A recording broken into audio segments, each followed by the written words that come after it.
Hello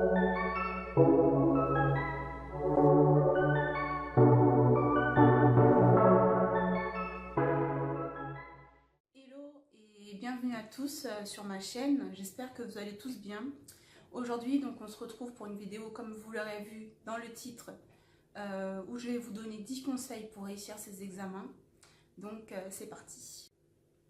Alors bien sûr ce sont des conseils qu'il faut adapter à sa personnalité. Donc ce sont des conseils qui vont servir tant bien à quelqu'un qui passe le brevet, quelqu'un qui passe le bac ou quelqu'un qui passe des partiels. Donc j'ai essayé de globaliser pour que ça corresponde à peu près à la majorité et puis ensuite vous adapter en fonction de votre niveau. Le premier conseil que je peux donner, c'est de planifier ses révisions et de s'y tenir. Donc là, je vais vous glisser un emploi du temps que j'ai fait sur un site. Je vous mettrai le lien en barre d'infos. Donc oui, exactement, il faut essayer de planifier ses révisions. C'est-à-dire par exemple que vous allez vous dire que lundi, vous allez travailler les maths pendant 2 heures et admettons la littérature et essayer de vous y tenir.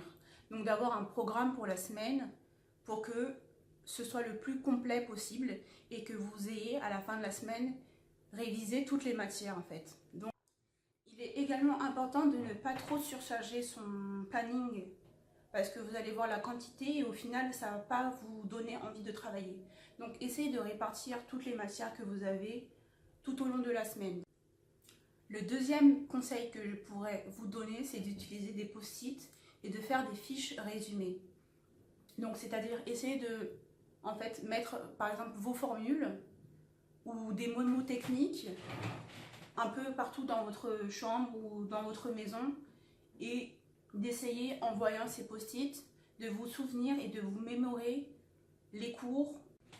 Donc c'est-à-dire de mettre des post-it un peu partout, notamment sur votre placard. Et en voulant aller chercher des vêtements, par exemple, vous allez trouver votre post-it où il y aura écrit par exemple une formule de mathématiques ou une définition. Et vous allez essayer de vous en souvenir, donc dès le matin, de vous rappeler à quoi correspond cette formule, pourquoi elle est utilisée, quelle est la définition, admettons, en littérature d'un terme. Vous voyez, essayez de vous mettre des mémos techniques et des petits post-it un petit peu partout pour vous rappeler et essayer de réviser sans forcément avoir un cahier à côté. Donc on ne vous demande pas non plus de faire ça, d'avoir 50 post-it partout parce que vous allez vous y perdre, mais essayez d'avoir l'essentiel et d'avoir des post-it un peu dans des endroits stratégiques. Moi, ce que j'aimais beaucoup faire, c'était sous la douche en fait, essayer de chanter mes acides aminés vu que j'étais en sciences. Et donc, j'essayais de me rappeler mes 20 acides aminés en chantant et en dansant, vu que vous avez vu sûrement sur mes précédentes vidéos, je fais de la danse. J'en fais aussi également sur Instagram. Bon, c'est pas le sujet, mais essayez voilà, de trouver des trucs pour vous rappeler. Moi, je savais que c'était ça, c'était danser et d'essayer de me souvenir, en fait, des mémos techniques et des acides aminés. Donc, je faisais par exemple des sérotonine. Vous voyez, enfin, j'essayais de formuler un peu l'acide aminé de mémoire. Bon, bien sûr, ne faites pas ça à l'examen, ne dansez pas à l'examen parce qu'on va vous gifler. Mais en gros, voilà, c'est de vous rappeler en fait, c'est de vous rappeler les choses importantes et des mémos techniques ou voilà, la forme.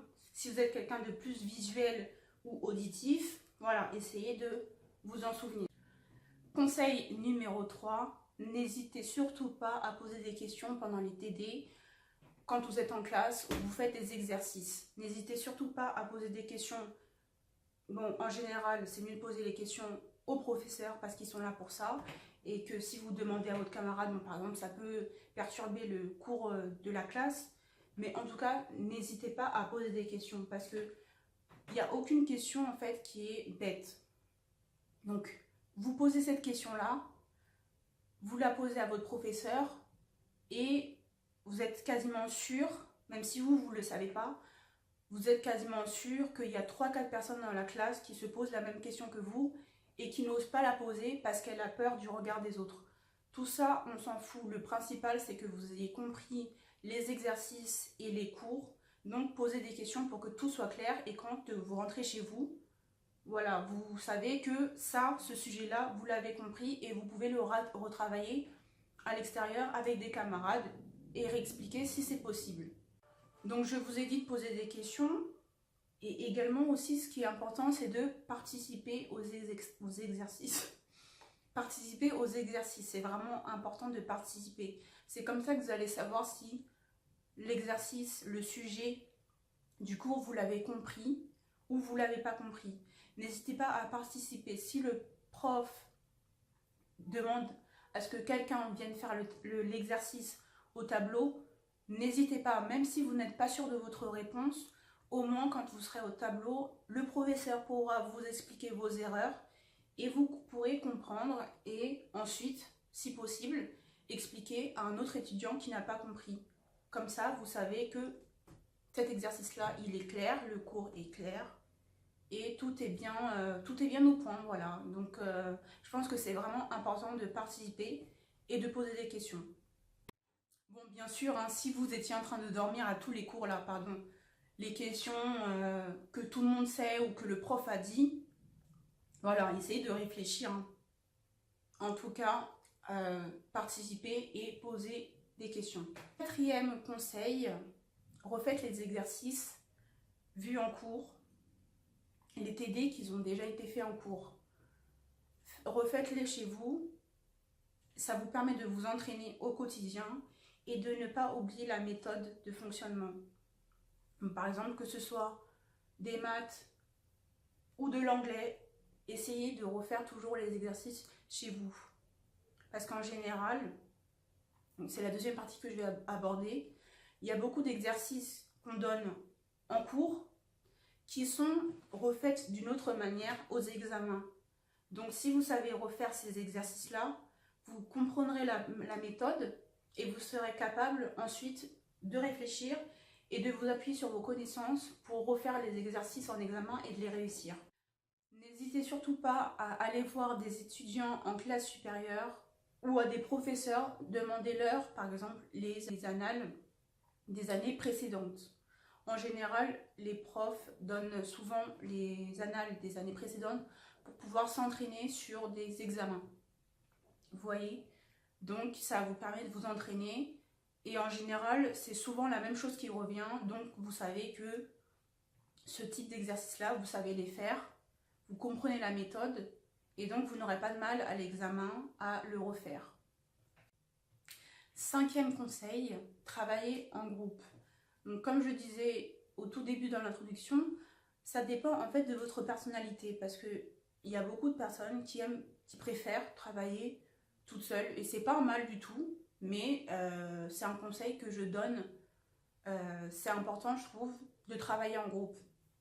De une, ça vous permet de clarifier des sujets que vous n'avez peut-être pas compris et que vous n'avez pas osé demander en classe. Donc ça vous permet d'échanger avec vos camarades et de clarifier exactement les sujets que vous n'avez pas compris ou vous-même d'expliquer à des camarades qui n'ont pas compris ces exercices-là ou ces cours-là. Donc je pense que c'est important de travailler en groupe et ça permet d'aider, ça permet de vous aider en fait mutuellement. N'hésitez pas à travailler dans un lieu qui vous motive. C'est-à-dire, par exemple, il y a certaines personnes qui arrivent mieux à travailler dans leur chambre, d'autres préfèrent travailler à la BU parce que le cadre est plus calme, est plus posé et on peut mieux travailler. Et chaque personne a son endroit de travail motivant. Donc trouvez-vous votre endroit où vous savez que vous pourrez travailler et être motivé. Sixième conseil, maîtrisez vos émotions, maîtrisez votre stress en pratiquant une activité extrascolaire, activité sportive notamment. Je pense que c'est vraiment important en période d'examen de faire une activité sportive. Ça permet d'éliminer le stress et de vous évader un petit peu et de ne pas penser tout le temps aux examens qui arrivent. Donc moi je sais que j'aimais beaucoup faire ça quand je passais mon bac. Peut-être une ou deux fois, vous n'êtes pas obligé d'aller courir tous les jours ou de faire du sport tous les jours, mais au moins dans la semaine, essayez de pratiquer une activité physique. Donc je sais que moi je courais, j'allais faire du jogging tous les jours parce que je suis une grande sportive pendant 1 heure et ça me permettait de m'évader, de penser à autre chose, d'aller respirer le grand air parce que c'est aussi important. Quand on est tout le temps enfermé dans une pièce, on a besoin d'air. Donc voilà, tout ça, ça permet de réduire un peu le stress avant l'arrivée des examens. Après, bien sûr, il y en a beaucoup qui n'aiment pas faire d'activités sportives, qui préfèrent aller au cinéma le week-end. N'hésitez pas, faites-le. Trouvez-vous un moment, en tout cas, dans la semaine pour sortir un petit peu de cette tension. Et donc, n'hésitez pas à, par exemple, aller un vendredi soir au restaurant avec vos amis. Vous trouvez un petit temps dans votre emploi du temps de révision pour aller au restaurant entre amis, aller au cinéma, aller en soirée. En tout cas, ne restez pas tout le temps cloîtré chez vous ou à la bibliothèque. Je pense que c'est important, voilà, d'éliminer le stress et de garder une bonne santé. C'est vraiment important d'avoir une bonne santé et ça passe par tous ces trucs extrascolaires qui vous permettent de rester en bonne santé et d'avoir un bon état d'esprit. Je sais qu'il y en a beaucoup qui regardent Netflix, donc n'hésitez pas à regarder un épisode. Vous vous dites, bon allez, ce soir je me fais l'épisode de, je sais pas, Game of Thrones. Et juste ce soir, 1 heure, je regarde un seul épisode et ensuite je me remets à taffer. Et donc tout ça, ça va vous permettre de vous motiver et de penser à autre chose en fait. Juste un petit moment pour vous. Voilà, pour prendre du plaisir, c'est important aussi pour les examens. 7e conseil, éliminer les parasites. Quand je parle de parasites, c'est pas la personne qui vous embête toute la journée ou je sais pas qui. Éliminer les parasites, en fait, quand je disais ça, c'est plutôt tout ce qui est réseaux sociaux, Instagram, Facebook, YouTube, tout en fait, tous ces réseaux sociaux qui nous permettent de naviguer, d'aller sur Internet. Et en fait, je pense que c'est important de savoir se limiter et s'obliger à réduire la quantité qu'on passe sur les réseaux sociaux. Je vous assure que par exemple, si vous passez 30 minutes, 1 heure sur Instagram tous les jours, au final, sur toute la semaine, ça vous fait 7 heures de perdu pour, je sais pas, aller courir ou aller réviser une matière. Vous comprenez ce que je veux dire? Donc je pense que c'est important aussi, en période d'examen, de savoir dire stop et de se dire que, bon, là, il faut que je sois focus sur mes examens, donc je vais taffer à fond, je vais bloquer les réseaux sociaux ou les réduire. Vous n'êtes pas obligé de bloquer, non, vous pouvez juste vous dire que je serai sur Instagram pendant 30 minutes aujourd'hui, ensuite j'arrête. Vous voyez, essayez de vous donner des limites dans vos utilisations sur les réseaux sociaux et sur Internet. En tout cas, je pense que ça va beaucoup vous aider. 8e conseil, couchez-vous à des heures fixes. Je sais qu'on est en période d'examen et qu'on a envie forcément de réviser, de tout savoir. Voilà, mais je pense qu'il est important de ne pas se coucher à 3 h du matin ou ouais, voilà, de bosser jusqu'à tard le soir et au final le lendemain vous serez fatigué, vous ne serez pas en forme. Ce que vous avez retenu, eh ben, vous l'aurez sûrement oublié le lendemain. Enfin voilà, donc après ça dépend aussi de la personnalité parce que je sais qu'il y a beaucoup de personnes, dont moi, qui préfèrent travailler le soir, qui sont plus efficaces à travailler le soir. Il y en a d'autres qui préfèrent travailler tôt le matin. Mais en tout cas, ce que je vous demande, c'est d'essayer de vous fixer des limites tant qu'à votre coucher. C'est vraiment important de vous dire que, admettons, minuit 23 h, ça peut être plus tôt, en tout cas, ça dépend de vous. Mais ce que je vais essayer de vous dire, c'est que dites-vous, à partir de 23 h 30, c'est bon, j'arrête de réviser, je vais me coucher. Tout ce que vous aurez accumulé comme connaissances, ça va se travailler pendant la nuit et le lendemain, vous savez que ce sera là, ce sera frais.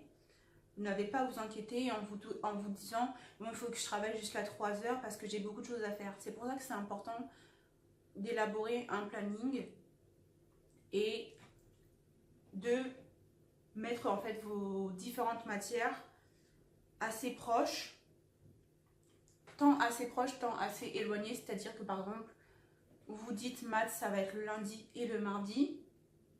Anglais, ça va être mercredi, jeudi, dimanche. Enfin, vous voyez, essayez de vous fixer des limites et de ne pas vous coucher trop tard parce que de toute façon, vous serez fatigué. Vous n'allez pas tout retenir. Vous allez oublier des informations que vous avez travaillées la veille. Et si vous avez encore cours, comme c'est le cas de la majorité des étudiants, vous serez fatigué, donc vous n'allez pas retenir ce que le prof dit la journée. Et voilà, en fait, ça fait perdre du temps, donc vaut mieux vous donner des limites et vous coucher à des heures fixes. En tout cas, le sommeil, je pense que c'est vraiment important, surtout quand on est en période d'examen.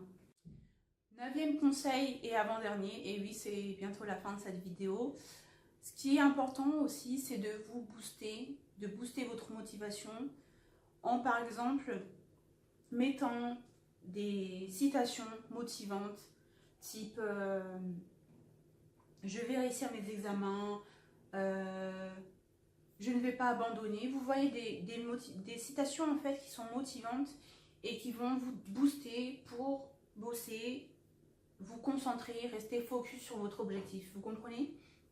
Donc voilà, là je vous mets des citations type que vous pourrez mettre, je ne sais pas, dans votre chambre ou que vous pouvez coller en fait partout, ou vous pouvez aussi les mettre dans votre téléphone, comme ça dès le matin quand vous voyez votre réveil qui sonne, vous prenez votre téléphone et vous voyez rien n'est impossible, ça peut vous motiver. Vous comprenez, en fait, il faut que vous vous boostiez et que votre motivation soit vraiment au max et que vous ayez confiance en vous, et j'en suis sûre que vous pouvez le faire. Dites-vous que si vous êtes là, c'est que vous pouvez le faire, que vous avez toutes les capacités pour le faire. Il faut vous donner les moyens de réussir. Il n'y a pas de raison que vous échouez. Dernier conseil et pas des moindres, essayez de faire de la méditation, de contrôler votre respiration.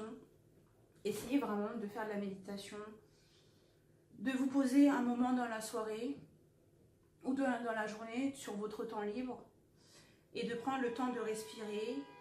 Et justement, ça revient un peu au 9e conseil, de booster votre motivation et de dire que tout va bien se passer, de réduire votre stress.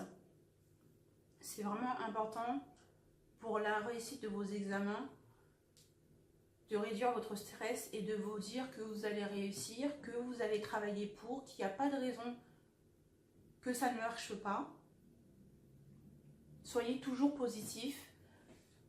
Et donc, essayez la méditation le soir ou le matin avant de vous lever. Moi, ce que j'aimais faire, c'était de la méditation le soir. Donc, je m'accordais 10 minutes. Ça pouvait être des fois de la méditation guidée ou de la méditation que je faisais moi-même. Je me couchais, je fermais les yeux et je pensais à rien. J'oubliais tout ce qui s'était passé dans la journée et je me concentrais sur ma respiration et je me posais, j'inspirais, j'expirais. Et voilà, je me disais que tout allait bien se passer en fait, qu'il n'y a pas de raison vraiment que ça se passe mal. Donc, soyez zen, soyez serein, vraiment la sérénité, soyez serein et tout se passera bien. Bon, j'ai mis une dernière partie bonus. La dernière partie bonus, ce sera un peu vos indispensables la veille de l'examen. Donc, c'est-à-dire en fait, après, chacun fait comme il le veut. Mais je pense que c'est bien en fait de préparer ses affaires la veille. Donc c'est-à-dire de préparer vos convocations, si vous avez des convocations pour les oraux par exemple, de préparer vos convocations et de les mettre dans votre sac, de mettre votre carte d'identité, de mettre votre calculatrice si vous en avez besoin, en tout cas si vous êtes en sciences ou peu importe, en tout cas la matière où vous savez que vous aurez besoin de votre calculatrice, mettez-le automatiquement dans votre sac la veille de l'examen. Et comme ça, vous n'aurez pas le matin, le jour même, le jour J en fait, de l'examen, de vous dire « Oh, elle est passée où ma calculatrice ?» de courir partout, d'être en retard. Vous voyez, tout ça, ça augmente le stress en fait. Donc, si on peut réduire le stress au maximum, on le fait et on se prépare correctement. Donc voilà, essayez de préparer vos affaires, de faire vos fournitures, votre inventaire. Ok, bon, bah dans ma trousse, j'ai mon correcteur, j'ai mon stabilo si je dois souligner ou surligner des trucs. j'ai mes stylos qui fonctionnent parce que là on ne pourra pas demander, on n'est pas en classe, on ne pourra pas demander à son camarade hey, passe-moi ton stylo s'il te plaît. Voilà, vous voyez ce que je veux dire.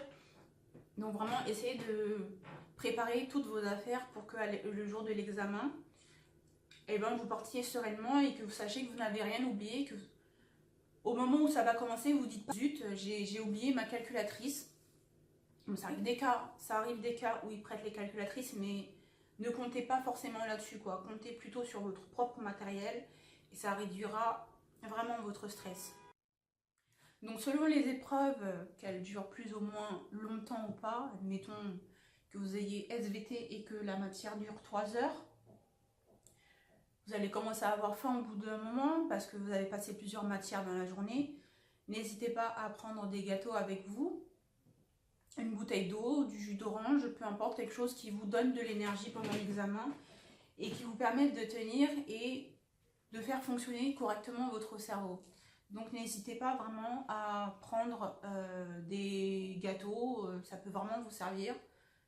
Et voilà, on ne sait pas, peut-être que vous aurez un petit creux dans l'examen, donc n'hésitez pas vraiment à prendre des gâteaux, des boissons, une bouteille d'eau. Voilà, paquet de mouchoirs si vous êtes enrhumé, on ne sait jamais. Hein. Enfin voilà, en tout cas, essayez de vous préparer en avance, de préparer vos affaires la veille.